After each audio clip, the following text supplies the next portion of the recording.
ከጥቂት ቀናት በፊት የክለቡ ባለቤት ቤዳድ ኢግባሊ ቡርኔ በቡጢ ሲመታ መልሶ መታገል አለበት ብለው ነበር። ነገር ግን ትናንት ምሽት በአሜክስ ስታዲየም ያየነው ቼልሲ በቡጢ ተመቶ መነሳት ያቃተው ብቻ ሳይሆን ሙሉ በሙሉ የተዘረረ ቡድን ይመስል ነበር። ዛሬ ቼልሲን ወደ ገደል እየገፋው ስላለው ምስቅልቅል ጉዳይ በዝርዝር ተመልክተናል። ከጥቂት ቀናት በፊት የክለቡ ባለቤት ቤዳድ ኢግባሊ ቡርኔ በቡጢ ሲመታ መልሶ መታገል አለበት ብለው ነበር። ነገር ግን ትናንት ምሽት በአሜክስ ስታዲየም ያየነው ቼልሲ በቡጢ ተመቶ መነሳት ያቃተው ብቻ ሳይሆን ሙሉ በሙሉ የተዘረረ ቡድን ይመስል ነበር። ዛሬ ቼልሲን ወደ ገደል እየገፋው ስላለው ምስቅልቅል ጉዳይ በዝርዝር እንመለከታለን። The perfect start for the Seagulls. ቼልሲ ከሜዳው ውጭም ቁም ነገር የሌለው ክለብ እየሆነ መጥቷል የሚሉም አልጠፉም። ባለፈው ሳምንት ክለቡ ሞይሴስ ካይሴዶ ኮንትራቱን እስከ 2033 ማራዘሙን ለማብሰር ያወጣው ቪዲዮ በብዙዎች ዘንድ መሳቂያ ሆኖ አልፏል። እስከ 2032 ኮንትራት ያለውን ተጫዋች ለተጨማሪ 1 ዓመት አስፈርሞ ታሪካዊ ስነ ስርዓት ማካሄድ በደጋፊዎች ዘንድ ያለውን ቁጣ ይበልጥ ቀስቅሶታል። ቅዳሜ ዕለት ሳያ ነው። ወደ ትናንት ምሽቱ ጨዋታ ስንመለስ አሰልጣኝ ሊያም ሮዘኒየር ያልተጠበቀ የታክቲክ ለውጥ አድርገው ነበር ወደ ሜዳ የገቡት። 5 ተከላካዮችን ይዘው ቢገቡም ገና በ3ኛው ደቂቃ ላይ ግን ግብ ተቆጠረባቸው። ጆሬል ሃቶ ማጽዳት ያልቻለውን ኳስ ዌስሊ ፎፎና በራሱ ግብ ላይ ሲያስቆጥር የቼልሲ ምሽት ገና በጠዋቱ መጨለሙ ታወቀ። Takes care of it. There's a Chelsea appeal for handball. Now Jorginho's won it. Jorginho, he's got Hinshelwood to his left. Jorginho, here's Hinshelwood! ብራይተን ቼልሲም በሜዳው ሲያንገላታው ደጋፊዎች ግን ቤዳድ ኢግባሊ ውጣ እያሉ ሲጮህ የሊያም ሮሰነሪ ሁኔታ ነበር። ብራይተን በጃክ ሂንሹልድ ሁለተኛውን ጎል ሲያስቆጥር የብራይተን ደጋፊዎች የቀድሞ ተጫዋቻቸውን ሮዘነሪን የኛ ሰው ነው እያሉ ሲያላግጡባቸው አምሽተዋል። የቼልሲ መከራ ከሜዳ ብቻ ሳይሆን ከሜዳ ውጭም ድረስ ችግሩ በስቷል።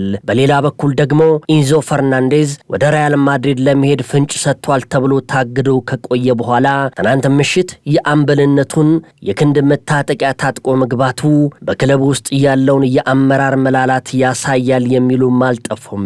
በ5 ተከታታይ ጨዋታዎች ጎል ማስቆጠር ያልቻለው ቼልሲ ከ114 ዓመታት በፊት የነበረውን መጥፎ ታሪክ በይፋ ደግሞታል።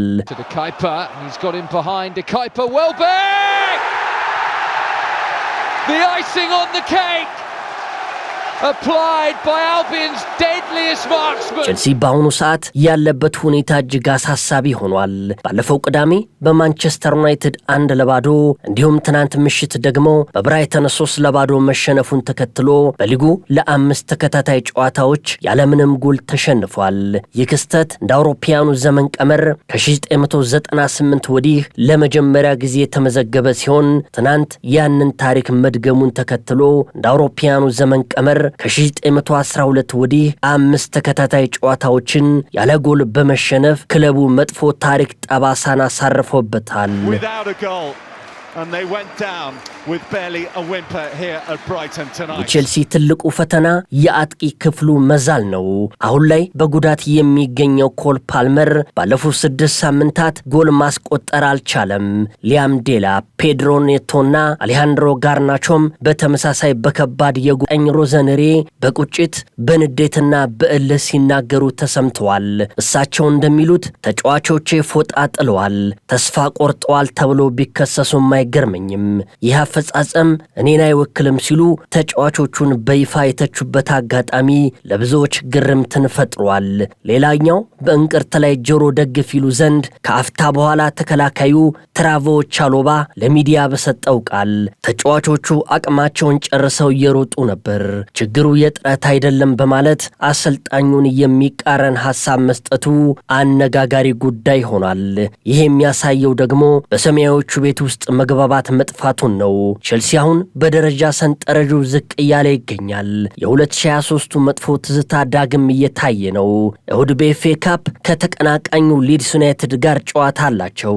ይህ ጨዋታ ለሮዘኔሪ የመጨረሻ ይሆን ወይስ ቼልሲ በዚህ የውድድር ዘመን ሙሉ በሙሉ እጁን ይሰጥ ይሆን የሚጠበቅ ሆኗል።